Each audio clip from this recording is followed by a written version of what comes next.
Queridos hermanos, que la paz de nuestro Señor sea con todos ustedes.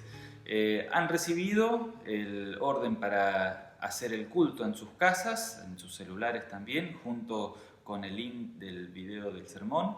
Invito también que cada cual en su casa pueda seguir y hacer su culto familiar. Y para el mensaje de hoy, el texto está basado sobre Lucas, capítulo 24, de los versículos 13 en adelante, que dice así. En aquel mismo día, dos de ellos se dirigían a un pueblo llamado Emaús, a unos 11 kilómetros de Jerusalén. Iban conversando sobre todo lo que había acontecido, y sucedió que mientras ellos discutían, Jesús se acercó y comenzó a caminar con ellos. Pero no lo reconocieron, pues sus ojos estaban velados. ¿Qué vienen discutiendo por el camino?, les preguntó. Se detuvieron cabizbajos, y uno de ellos, llamado Cleofas, dijo: ¿Eres tú el único peregrino de Jerusalén que no se ha enterado de todo lo que ha pasado recientemente? ¿Qué es lo que ha pasado?, preguntó Jesús. Y lo de Jesús de Nazaret, que era un profeta poderoso en obras y palabras delante de Dios y de todo el pueblo. Y los jefes de los sacerdotes, nuestros gobernantes, lo entregaron para ser condenado a muerte y lo crucificaron. Pero nosotros abrigábamos la esperanza de que era Él quien redimiría a Israel. Es más, ya hace 3 días que sucedió todo esto. También algunas mujeres de nuestro grupo nos dejaron asombrados. Esta mañana muy temprano fueron al sepulcro, pero no hallaron su cuerpo. Y cuando volvieron nos contaron que les habían aparecido unos ángeles quienes les dijeron que Él está vivo. Y muchos de nuestros compañeros fueron después al sepulcro y lo encontraron tal como habían dicho las mujeres, pero a Él no lo vieron. Y Jesús le dijo: qué torpes son ustedes y qué tardos de corazón para creer todo lo que se ha dicho en los profetas. ¿Acaso no tenía que sufrir el Cristo esas cosas antes de entrar en su gloria? Entonces, comenzando por Moisés y por todos los profetas, les explicó lo que se refería a Él en todas las Escrituras. Al acercarse al pueblo donde se dirigían, Jesús hizo como que iba más lejos, pero ellos insistieron: quédate con nosotros, que está atardeciendo y ya es casi de noche. Así que entró para quedarse con ellos, y luego, estando con ellos a la mesa, tomó el pan, lo bendijo y lo partió y le dio, y entonces se les abrieron los ojos y lo reconocieron, pero él desapareció. Y se decían uno al otro: ¿no ardía nuestro corazón mientras él conversaba con nosotros en el camino y nos explicaba las Escrituras? Y al instante se pusieron en camino y regresaron a Jerusalén, y allí encontraron a los 11 y a los que estaban reunidos con ellos. Es cierto, decían, el Señor ha resucitado y se le ha aparecido a Simón. Y los otros 2, por su parte, contaron lo que había sucedido en el camino y cómo habían reconocido a Jesús cuando Él partió el pan. Hasta aquí la lectura, que es palabra de Dios. El texto de hoy nos coloca nuevamente en el día de Pascua de Resurrección. Allí se supone que por la tarde 2 de los discípulos de Jesús iban hacia una aldea que queda hacia el oriente de Jerusalén, una aldea muy pequeña llamada Emaús. Y estos 2 discípulos iban caminando sobre todo lo sucedido. Y es interesante el hecho de que ellos se alejen de Jerusalén, porque en esta caminata no solo iban cabizbajos, como dice el versículo 17, o sea, tristes por todo lo sucedido, sino que también ellos tenían miedo. Por eso huían de Jerusalén, porque tenían miedo de que las autoridades judías los agarren a ellos también. Era un viaje arriesgado, pero la idea era salir de Jerusalén. ¿Qué estaba sucediendo? La iglesia se estaba dispersando. Ellos pensaban que Cristo ya había muerto, pensaban que Cristo ya no estaba entre ellos. Y estos discípulos ya empezaron a dejar a los otros. Y allí es donde se le acerca otro caminante. Como dice el texto en los versículos 15 hasta el 19, sucedió que mientras ellos hablaban y discutían sobre todo lo sucedido, Jesús mismo se acercó y comenzó a caminar con ellos. Pero no lo reconocieron, pues sus ojos estaban velados. ¿Qué vienen discutiendo por el camino?, les preguntó Jesús. Y uno de los discípulos, llamado Cleofas, le dice: ¿eres tú el único peregrino de Jerusalén que no se ha enterado de todo lo que ha sucedido? Y ahí Jesús le pregunta, bueno, ¿qué es lo que pasó? Jesús resucitado aquí ya se hace presente en medio de estos dos discípulos. Pero aquí sucede algo muy interesante, de que por alguna u otra razón sus ojos, su vista se mantiene velada, o sea, no lo pueden reconocer a Jesús. Y después, en el transcurso de la historia, nos vamos dando cuenta de que no solo sus ojos estaban velados, cubiertos para no reconocer a Jesús, sino también su corazón. Por eso Jesús se hace en el medio ahí para aclarar un poco el panorama. La realidad es que ellos estaban en crisis. Y cuando las personas están en crisis, no son conscientes de la realidad. Todo se vuelve oscuro, todo se vuelve nublado. Quizás te haya pasado a vos también, cuando estabas en medio de un gran problema o una gran decepción o algo similar a una depresión, no veías la solución, no veías la salida del problema. Yo creo que a todos en algún momento nos pasó esto. Y eso era lo que le pasaba a los discípulos. Solo hablaban del problema. Eso era lo que venían discutiendo por el camino. El problema era de que las autoridades judías habían matado a su maestro. Y aquí esta historia nos enseña algo muy importante también, que Cristo se hace presente en el medio de los problemas y las dificultades. Muchos piensan que Dios solamente se hace presente al momento o cuando nos libra del problema.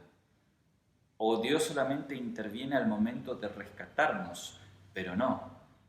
Dios se hace presente en medio de la crisis y allí camina junto con los que están confundidos. Y esto es lo que pasa aquí en la historia. Personas confundidas que no sabían qué pasaba y Cristo se acerca a ellos para disipar sus dudas y comienza a charlar.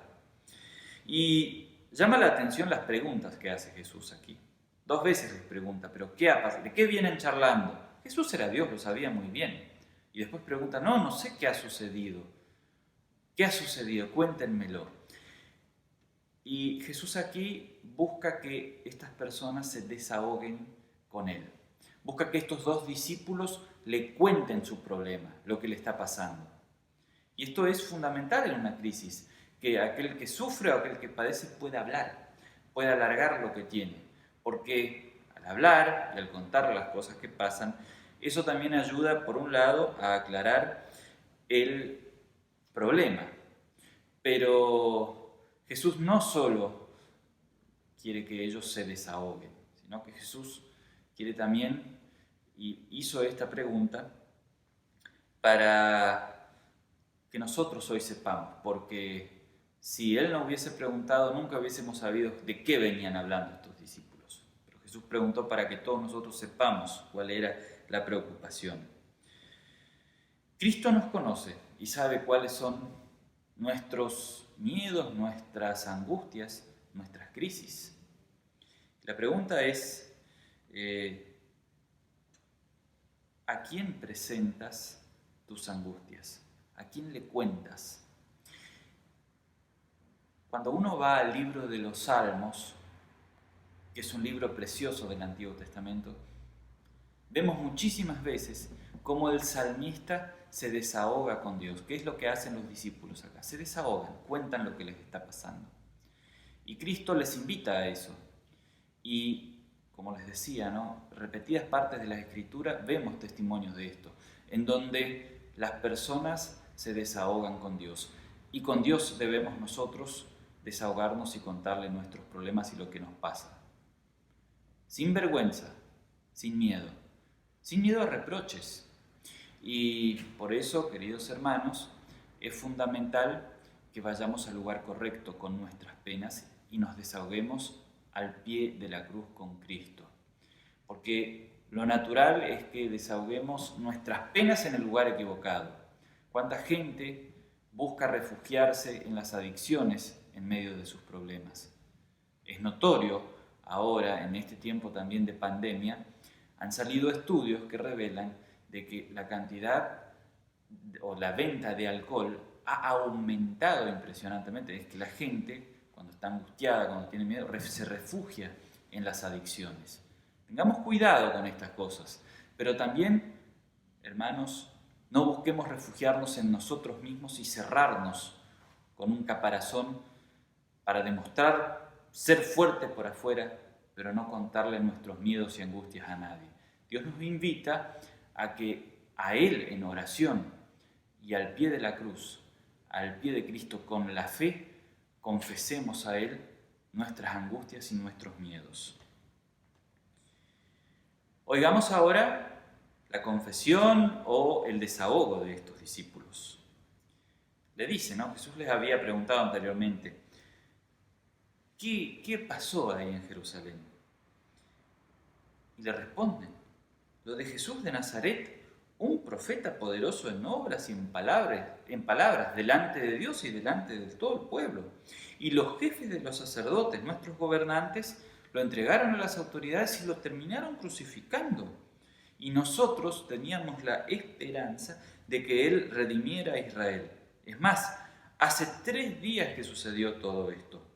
También algunas mujeres del grupo nos dejaron asombrados. Esta mañana muy temprano fueron al sepulcro, pero no hallaron el cuerpo. Y también nos dijeron que habían visto algunos ángeles que le dijeron que Él está vivo. Y algunos de nuestros compañeros fueron después al sepulcro y no encontraron a nada ahí, tal como las mujeres habían dicho. Aquí este pasaje no solo muestra lo que los discípulos pensaban, sino que la raíz del problema. Ellos no sabían quién era Jesús. Ellos nunca entendieron bien su ministerio, nunca entendieron bien para qué vino Cristo y por ende nunca habían leído bien las Escrituras. Ellas leyeron a las Escrituras o esperaban que Cristo fuera su rey que los libraría de la opresión de los romanos. En Cristo no veían nada más que esto, un redentor de Israel, pero no redentor de pecados, sino redentor o salvador político.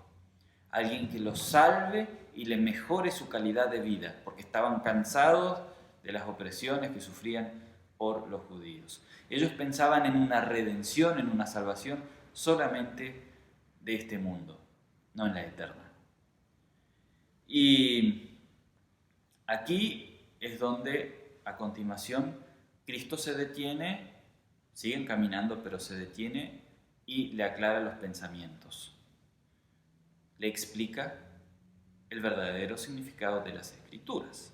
Le enseña a ellos a interpretar correctamente la palabra de Dios. Lucas 25, Jesús comienza con una seria amonestación, los confronta. Le dice, ¿qué torpes son ustedes? ¿Qué tardos de corazón para creer todo lo que se ha dicho en los profetas? Jesús es muy duro con la palabra usada para torpe o necio o tonto. Y luego dice, qué duros para creer todo lo que dicen las Escrituras. Y es así también como Cristo nos confronta cuando nosotros manifestamos dudas e ignorancia respecto a Él. Las frustraciones nos invaden, las angustias nos invaden, hermanos, cuando dejamos a Cristo fuera de nuestros asuntos o cuando creemos que Cristo es alguien diferente a lo que realmente dicen las Escrituras acerca de Él, como pasaba con estos discípulos. Ellos tenían una visión equivocada acerca de Jesús, por eso la desesperación. Eso pasa también cuando nosotros creemos que Cristo es alguien diferente a lo que dicen las Escrituras. Y vamos a ver qué hizo Jesús con ellos. No solo los reprochó, no solo los confrontó con su incredulidad, sino que también, a partir de allí, comienza a enseñarles. Versículos 26 y 27. Lucas 26-27, una parte fundamental de este pasaje. ¿Acaso no tenía que sufrir el Cristo todas estas cosas antes de entrar en su gloria? Entonces, comenzando por Moisés y por todos los profetas, les explicó lo que se refería a él en todas las Escrituras. Jesús se tomó el tiempo. Les recuerdo que la distancia de Jerusalén a Emaús eran 11 kilómetros, caminando, así que eran varias horas de caminata. Y Jesús ahí en estas horas, gran parte del tiempo lo dedicó a esto, a explicarles las Escrituras, comenzando por Moisés, o sea, los libros de Moisés, el Pentateuco, después por los profetas y por los salmos, explicándoles que la Biblia se trataba sobre él y su sacrificio. Jesús le estaba mostrando, muchachos, esto todo lo que yo sufrí, todo lo que me pasó a mí estaba escrito que tenía que pasar. Yo vine a aplacar la ira de Dios. Yo vine a sacrificarme. Yo soy este siervo sufriente del cual habla Isaías 53, el que cargó con el pecado del mundo. Ese soy yo. Por eso estas cosas tuvieron que pasar. Y la respuesta y la reacción de los discípulos a la explicación y a la revelación que les estaba dando Cristo ahí de la Biblia, quedó muy bien detallado aquí, cuando ellos, después que Jesús desapareció, dicen, ¿no ardía nuestro corazón mientras Él nos explicaba las Escrituras? Ellos allí comprendieron perfectamente que la Biblia y las Escrituras hablaban de Cristo y que las Escrituras no solo se trataban de reglamentos y de cuestiones que tengan que ver con la redención política de Israel, sino que las Escrituras hablan de la redención del pecado, la salvación eterna. Y esto, hermanos, es fundamental para nosotros hoy también. Si sacamos a Cristo de la Biblia, la Biblia se convierte en un libro de reglamentos y ritos religiosos, un libro muerto. Pero con Cristo es un libro que da vida, un libro que salva, palabras de vida eterna, palabras que nos ayudan. Y hoy, en medio de tus angustias, Cristo se hace presente en tu vida también y me envía a decirte que no te hagas problemas, que Él ha aplacado la ira del Padre, por lo cual Dios ya no está enojado y airado con tu pecado y contigo. Si te arrepientes y crees, Dios te perdona. Y no solo eso, eres suyo y tú eres de Él. Cristo te compró con su sangre. Cristo te adoptó en el bautismo, cuando junto a toda la Trinidad llegó a tu vida y te convirtió en hijo de Dios. Eres suyo y tú eres de Él. Tienes esta comunión con Cristo, por lo cual tú también puedes decir, eres mi Dios y yo soy tuyo. Y cuando somos de Cristo, cuando pasamos a ser propiedad de Cristo, somos salvos. Y Dios nos guarda y nos protege de todo mal y peligro. Podrán venir pruebas, podrán venir enfermedades, dificultades, que las van a venir. Pero estamos a salvo bajo su gracia, bajo su misericordia, bajo su amor. Y todo lo que tengamos que enfrentar, ya no lo enfrentamos solos, porque no estamos solos, porque somos de Él y Él es nuestro. Y como los discípulos habían escuchado estas hermosas palabras y habían entendido y habían creído que la Escritura no solo hablaba de un rey que vendría a liberar al pueblo, sino que también hablaba de la redención eterna, le piden a este extraño caminante, porque ellos hasta ahí no habían conocido a Jesús, por favor, quédate con nosotros. Así lo relata el texto a continuación. Al acercarse al pueblo, a donde se dirigían, Jesús hizo como que iba a seguir de largo, pero ellos insistieron, quédate con nosotros, que está atardeciendo, ya es casi de noche. Así que entró para quedarse con ellos, y luego, estando con ellos a la mesa, tomó el pan, lo bendijo y lo partió y se lo dio. Entonces se les abrieron los ojos y lo reconocieron, y él desapareció. Y al instante se pusieron en camino y regresaron a Jerusalén, y allí encontraron a los 11, a los que estaban reunidos junto con ellos. Quédate con nosotros, extraño caminante, eso es lo que le dijeron, porque tus palabras son palabras de vida eterna. Y allí, cuando Jesús partió el pan, en el partimiento del pan, ellos perciben la presencia de Cristo entre ellos. Hermanos, exactamente lo mismo sucede hoy en el culto cuando nosotros partimos el pan. Cuando partimos el pan, cuando comemos el cuerpo y la sangre de Cristo, que es una referencia que el evangelista Lucas hace a la Santa Cena, vemos que Cristo está en medio de nosotros. Y esto nos da un especial consuelo y un especial alivio. Nos perdona los pecados y nos da la paz. ¿Y cuál fue su reacción luego de esto? Ya no querían estar solos, ya querían volver a la iglesia, querían estar junto con los demás discípulos. Así que aún implicando estos serios riesgos para su vida, aún teniendo que volver a la tan temida Jerusalén que mató a Jesús, allí junto con todos los líderes religiosos judíos, allí vuelven ellos. Ya no había miedo, ya no había motivo para escapar. Jesús había resucitado y esa noticia había que compartirla. Hermanos, hoy en día nosotros tenemos que estar en nuestras casas. No podemos congregarnos y esa es una realidad triste que nos toca vivir. Me parece que es una de las pocas veces en la historia que nos ha tenido que vamos a tener que pasar por esto. Y vemos también cuán importante es congregarnos entre hermanos. Qué lindo que es y qué necesario que es también.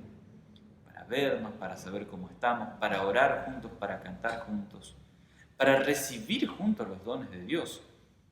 Pero es necesario que nos cuidemos, es necesario que respetemos las disposiciones de las autoridades, ahora que son para el bien común. Y ya llegará el tiempo cuando podamos volver aquí a la casa del Señor y recibir también de sus dones especiales, como el caso de la Santa Cena. Pero a pesar de esto, a pesar de que no podemos ir a venir aquí a la iglesia, la palabra de Dios está llegando a sus vidas y también ustedes pueden hacer su culto en casa. Por eso todos los domingos les estoy facilitando una guía para que cada familia en su casa haga un culto. Por eso también envío la predicación de la palabra de Dios para que el consuelo del Señor llegue a sus vidas y la presencia de Cristo en sus familias está. ¿Cómo se muestra Jesús en medio de las crisis? Explicándose a Él mismo en su palabra. Y eso es lo que nosotros, tanto yo como todos los pastores de la iglesia en Argentina, estamos haciendo ahora. Estamos llevando a Cristo, o sea, llevando su palabra en medio de los problemas de nuestro pueblo. ¿Y qué hace Jesús ahí en el medio? Les lleva paz y tranquilidad a ustedes, en donde Él reafirma su compromiso con su pueblo, en donde Jesús también les dice: confíen en mí, yo estoy en medio de ustedes, no están solos. Yo soy de ustedes y ustedes son míos. Queridos hermanos, que el buen Dios los siga acompañando y los va a seguir acompañando, así como estuvo caminando con estos caminantes, estos discípulos que iban a Emaús. Él camina con nosotros en nuestra vida. Por más que muchas veces tengamos la vista cegada, por más que nosotros no lo veamos, Él está a nuestro lado y está dispuesto a confrontarnos con nuestra incredulidad, que a raíz de nuestro pecado siempre está, pero también está dispuesto a enseñarnos y consolarnos desde su palabra. Que Dios los bendiga y pronto, si Dios quiere, nos estaremos viendo.